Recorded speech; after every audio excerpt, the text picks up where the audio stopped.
Hello students, ये tautomerism का third last video है और इसमें हमें बस टॉटोमेरिज्म के लिए जो कंडीशंस रिक्वायर्ड होती हैं परसेंटेज इन ऑल कंटेंट इनके बारे में बात करना है। तो यदि हम कंडीशंस फॉर टॉटोमेरिज्म की बात करें तो हमने जो एग्जांपल्स में टॉटोमेरिक फॉर्म बनाया उनको करते टाइम ही आइडिया लग गया था कि जब हम अल्फ़ा एच को माइग्रेट कराते थे तो अल्फ़ा एच का होना कंपलसरी था कंपाउंड में। तो हम फर्स्ट कंडीशन वही लिखते हैं कि compound must have at least one alpha H और एसिडिक एच। अब देखो, केवल अल्फा एच नहीं लिखा मैंने, एसिडिक एच भी लिखा हुआ है। ये ज़रूरी नहीं कि अल्फा एच नहीं रहेगा तो टॉटोमेरिज्म शो नहीं करे। जैसे सबसे कॉमन एग्जांपल है HCN। अब HCN डाइट सिस्टम है और हम जब ट्राइड सिस्टम पढ़ते पढ़ते भूल ही जाते हैं कि डाइट सिस्टम में भी टॉटोमेरिज्म होता है। अब HCN में अल्फा कार्बन ही नहीं है तो अल्फा एच तो नहीं होगा, लेकिन HCN का एच एसिडिक है, इसलिए हमने क्या लिखा है, एटलीस्ट वन अल्फा एच और एसिडिक एच। अब ज़रा इन एग्जाम्पल्स में देखना, इन वाले एग्जाम्पल्स में सारे के सारे compound can not show tautomerism. क्यों? क्योंकि इनमें अल्फा एच कितना है, 0। और यहाँ पर देखोगे तो यहाँ पर अल्फा कार्बन ही नहीं है, इसलिए अल्फा एच भी डिफाइंड नहीं है, इसलिए अल्फा एच 0। इस वाले कार्बन पर ऑलरेडी 4 बॉन्ड है, इसलिए एच नहीं हो सकता, इसलिए अल्फा एच कितना हो जाएगा, 0। यहाँ पर ये वाला अल्फा कार्बन है, इस पर एच नहीं है, इसलिए अल्फा एच 0 है। और नेक्स्ट एग्जाम्पल में अल्फा ये वाला है और अल्फा ये वाला है। शॉर्ट ट्रिक में हम जहाँ 1 2 3 लिखते थे ना, नंबर 3 अल्फा ही को तो मिलता था। तो यहाँ पर भी अल्फा एच कितना है, 0। यहाँ पर भी अल्फा एच 0 है।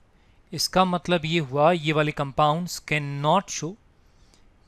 नॉट शो टॉटोमेरिज्म, ये कंफर्म है। तो ये हमारा फर्स्ट कंडीशन है कि compound must have at least one alpha H और एसिडिक एच। क्लियर है? तो ये जितने भी एग्जाम्पल्स लिखे हुए ऐसे और भी एग्जाम्पल लिखे जा सकते हैं, वो टॉटोमेरिज्म शो नहीं करेंगे। तो हम सेकेंड कंडीशन पर आते हैं। ये इंपॉर्टेंट कंडीशन है। कंडीशन में लिखा हुआ है the tautomeric form must be geometrically favourable. Favourable unfavourable ये हम कैसे देखते हैं? तो फेवरेबल अनफेवरेबल हम हाइब्रिडाइजेशन से देखते हैं। हाइब्रिडाइजेशन का मतलब, जैसे इन स्ट्रक्चर्स को देखो, यहाँ पर इस वाले कार्बन का हाइब्रिडाइजेशन sp है क्योंकि 2 पाई बॉन्ड प्रेजेंट है, और यहाँ पर क्या है, ये sp2 हाइब्रिडाइज्ड कार्बन है। अब ज्योमेट्रिकली फेवरेबल स्ट्रक्चर वो कहलाएगा जिसमें sp हाइब्रिडाइज्ड एटम का ये जो बॉन्ड एंगल है वो कितना रहे, 180। Bond angle must be 180। मतलब ये स्ट्रक्चर कैसा होना चाहिए, ये स्ट्रक्चर मस्ट बी लीनियर। और यदि sp2 हाइब्रिडाइज्ड रहेगा तो इसका ज्योमेट्री क्या होता है, ट्राइगोनल प्लेनर। ट्राइगोनल प्लेनर, और ट्राइगोनल प्लेनर में एंगल कितना रहेगा, 120। और केवल ये वाला नहीं, ये वाला भी, मतलब एक नहीं, दो नहीं, तीनों एंगल यदि 120 रहेगा तो हम फेवरेबल बोलेंगे, नहीं तो हमें अनफेवरेबल, नॉट पॉसिबल बोलना पड़ेगा। अब पहली बात ये है प्रैक्टिकल प्रॉब्लम कि हम हमेशा कभी भी बॉन्ड एंगल तो मेजर नहीं कर पाएंगे। तो लीनियर देखकर मालूम चल जाता है, और यदि तीनों एंगल मुझे इक्वल दिखेंगे तो हम बोल देंगे कि तीनों एंगल कितना है, 120 है। ठीक है ना, मेजर नहीं करते हैं ऑन द स्पॉट, कहने का मतलब। तो जरा इस इंपॉर्टेंट एग्जांपल से देखते हैं। जैसे मान लो मैंने ये वाला कंपाउंड लिखा, और इस वाले कंपाउंड में यदि मैं 1 2 3 लिखता, तो ये पहले भी लिख चुके हैं हम ये वाले एग्जाम्पल, 1 2 3 यदि लिखता और 3 का एच यदि मैं माइग्रेट कराता तो 2 और 3 के बीच में डबल बॉन्ड बनता, ये बनता। और मैं ये बोल रहा हूं कि ये वाला जो स्ट्रक्चर है ना, ये नॉट पॉसिबल। अब पॉसिबल या नॉट पॉसिबल ये कैसे देखेंगे, तो हमें ये पाई बॉन्ड वाले इस कार्बन को ऑब्जर्व करना पड़ेगा। कैसे ऑब्जर्व करेंगे, तो सबसे पहले मुझे पाई बॉन्ड काउंट करने पड़ेंगे, और यहाँ पर कितने पाई बॉन्ड आ रहे हैं, 2 पाई बॉन्ड्स। 2 पाई बॉन्ड्स का मतलब हाइब्रिडाइजेशन कितना हो गया, हाइब्रिडाइजेशन हो गया sp। इसका मतलब स्टैंडर्ड बॉन्ड एंगल कितना होता है, बॉन्ड एंगल मस्ट बी 180। और क्या वो इस स्ट्रक्चर में पॉसिबल है, तो मैं यहां लिख देता हूं which is not possible in this structure. किसी और स्ट्रक्चर में पॉसिबल हो सकता है, not possible in, which is not possible in this structure. इसका मतलब ये अनफेवरेबल हो गया। इसका मतलब ये वाला compound can not show tautomerism. Alpha H होने के बाद भी ये कंपाउंड टॉटोमेरिज्म शो नहीं करेगा। क्यों? क्योंकि जो टॉटोमेरिक फॉर्म बन रहा है वो ज्योमेट्रिकली फेवरेबल नहीं बनेगा। क्लियर है? अब तुम बोलो कि नहीं, इसके जैसा हमने पहले कोई एग्जाम्पल देखा तो था, लेकिन तो ज़रा इस बात पे गौर करना, हमने ये वाला एग्जाम्पल देखा था, इस वाले में हमने बोला था कंपाउंड कैन शो टॉटोमेरिज्म, और हमने इसका टॉटोमेरिक फॉर्म फिनॉल बनाया था। वैसा क्यों? तो ध्यान से देखो, मैंने ये इस वाले एग्जाम्पल में भी हमने जब 1 2 3 लिखा था 1 2 3, तो इस वाले 3 का एच नहीं निकाल के हमने नंबर 5 का एच निकाला था, हमने 1 5 टॉटोमेरिज्म बोला था, और ये टॉटोमेरिक फॉर्म है, ये टॉटोमेरिज्म है, फेवरेबल स्ट्रक्चर लिखा हुआ है। नंबर 3 का एच दिया, एच निकालता ना मैं, तो कंटिन्यूस पाई बॉन्ड आता, वो रिंग में पॉसिबल नहीं होता, इसलिए वो ज्योमेट्रिकली अनफेवरेबल स्ट्रक्चर बनता। क्लियर है? इस तरीके से देखते हैं। और इंपॉर्टेंट एग्जाम्पल्स पे आते हैं, जैसे इस वाले एग्जाम्पल में देखते हैं बाईसाइक्लिक कंपाउंड्स में। बाईसाइक्लिक कंपाउंड में यहाँ से यदि मैं लिखूंगा तो 1, यहाँ पर 2, यहाँ पर 3 और यहाँ पर 3। देखो इस वाले 3 पर तो एच है ही नहीं, तो इस वाले 3 का ऑप्शन तो मैं चेक ही नहीं कर रहा। इस वाले 3 का एच यदि मैं निकालूंगा तो ऐसा बनेगा, इन दोनों के बीच में डबल बॉन्ड लगेगा। क्या ये पॉसिबल है? फेवरेबल अनफेवरेबल कैसे देखते हैं? तो हमें पाई बॉन्ड वाले कार्बन को चेक करना पड़ेगा। कैसे चेक करते हैं? देखो तरीका बन जाएगा, ये 1 पाई बॉन्ड है इस पे, 1 पाई बॉन्ड का मतलब हाइब्रिडाइजेशन इज sp2। sp2 का मतलब स्टैंडर्ड बॉन्ड एंगल कितना था, अभी लिखा था हमने, बॉन्ड एंगल मस्ट बी कितना, मस्ट बी 120, और एक नहीं, दो नहीं, तीनों। और क्या यहाँ पर तीनों एंगल 120 है? नहीं, इसका मतलब मैं क्या लिख दूंगा, विच इज नॉट पॉसिबल।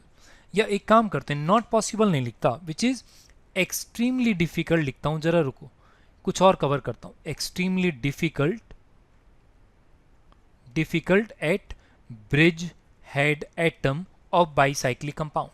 मैंने एक्सट्रीमली डिफिकल्ट क्यों लिखा, एक मिनट बताते हैं, रुको। पहले मैं ये लिख दूं कि ये वाला स्ट्रक्चर नॉट पॉसिबल, और यदि ये नॉट पॉसिबल, इसका मतलब ये वाला compound can not show tautomerism, right. अब मैं बताता हूं मैंने यहाँ पे एक्सट्रीमली डिफिकल्ट क्यों लिखा।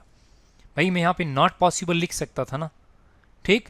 तो जरा एक बार इन एग्जाम्पल्स में देख लेते हैं, रुको जरा। नेक्स्ट एग्जाम्पल यदि मैं लिखूं तो मैं एक एग्जाम्पल लिखता हूं ये वाला। अब जरा ध्यान से देखना, यहाँ पर भी ये बाईसाइक्लिक है और यहाँ का BHA ये वाला है, और यहाँ पर देखेंगे तो ये वाला जो स्ट्रक्चर है ना, ये फेवरेबल स्ट्रक्चर है। फेवरेबल स्ट्रक्चर का मतलब ये टॉटोमेरिज्म है, ये वाला कंपाउंड कैन शो टॉटोमेरिज्म।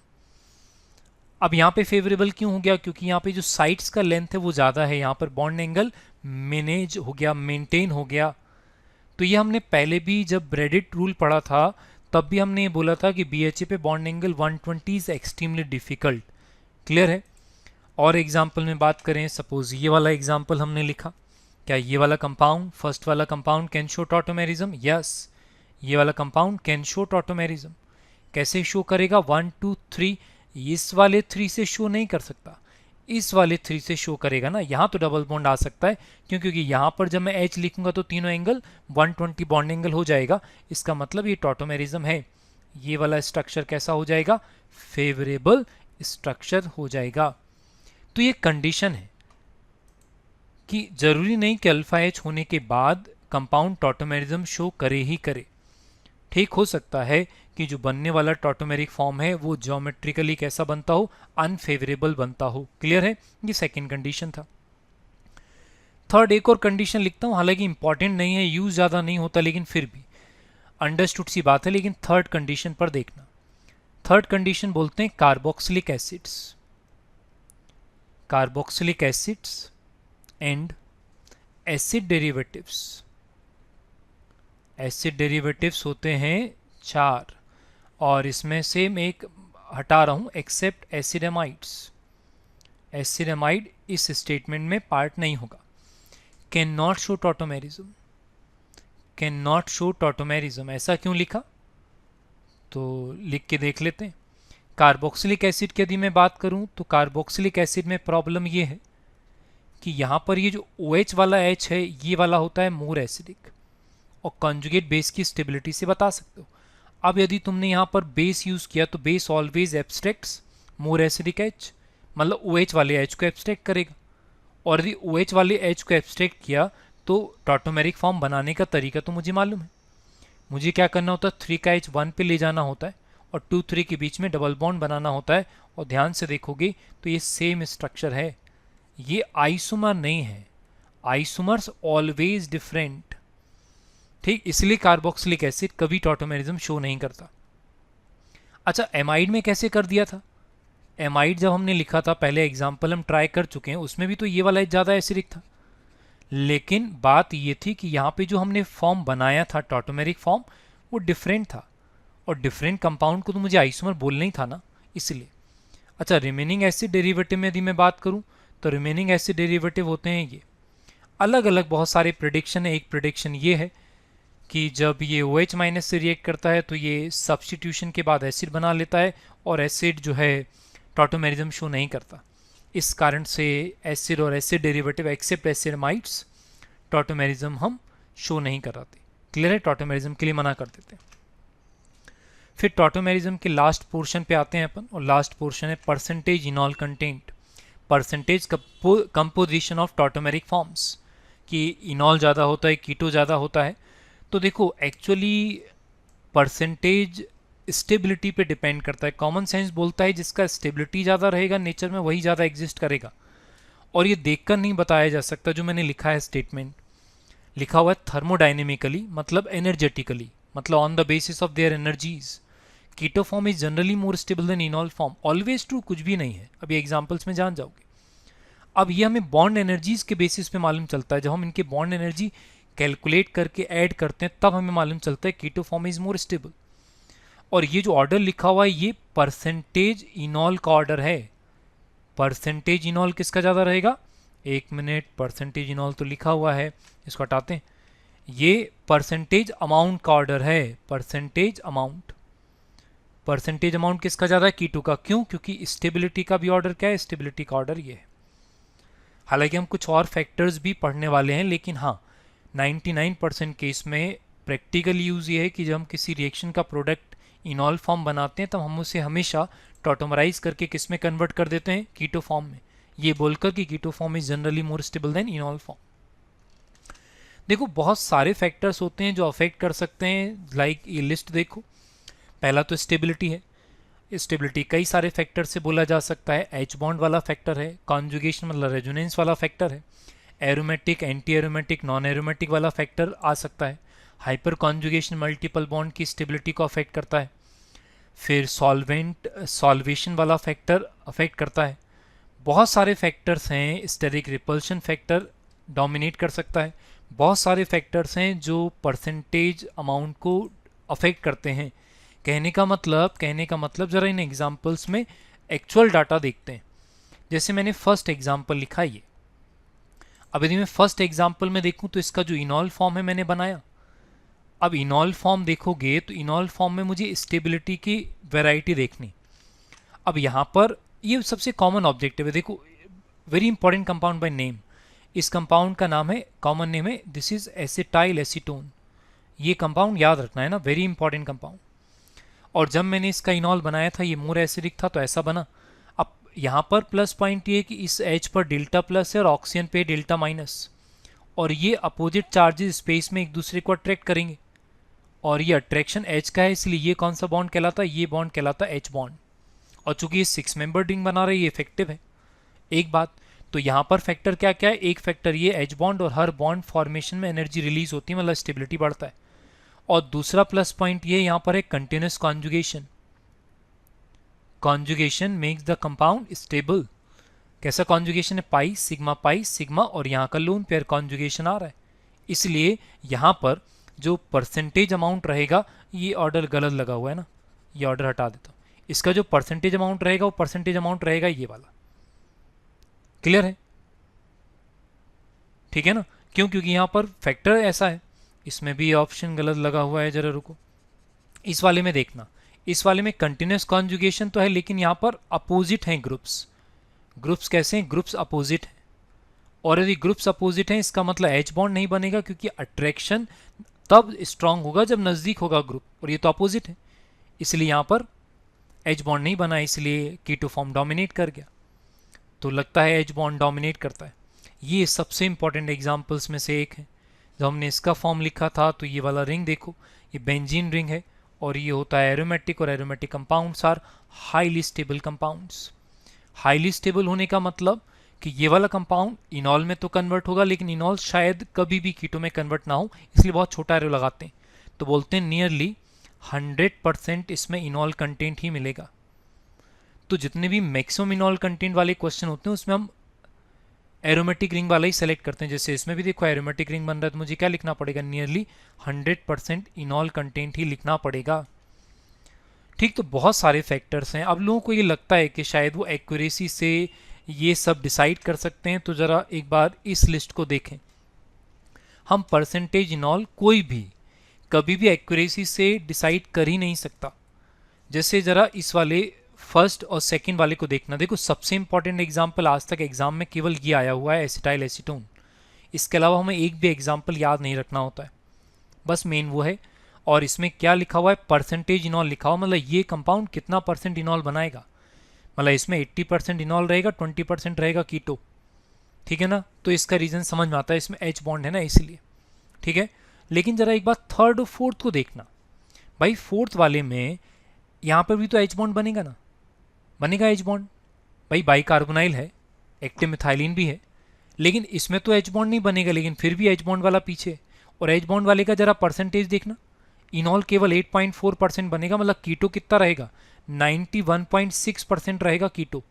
अब एच बॉन्ड मतलब क्लियर सा ऑब्जर्वेशन है कि हम ये याद नहीं कर सकते कि एच बॉन्ड बनेगा तो हम हमेशा इनॉल का अमाउंट ज़्यादा बोलने वाले हैं। ठीक है ना, फिक्स नहीं होता, ऑन द स्पॉट कोई ट्राई नहीं कर सकता। अब यहाँ पर देखें तो चलो ठीक है, तुम ये बोल सकते हो नहीं, यहाँ पर इलेक्ट्रॉन रिलीजिंग ग्रुप है। Electron releasing group makes the compound less acidic. Less acidic मतलब H प्लस कम निकलेगा तो कम इनॉल बनेगा, चलो ठीक है मान लिया।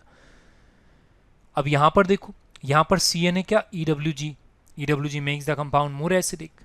यहाँ पर ERG है, लेकिन ERG फिर भी देखो यहाँ पर H बॉन्ड वाले से पहले लिखा हुआ है।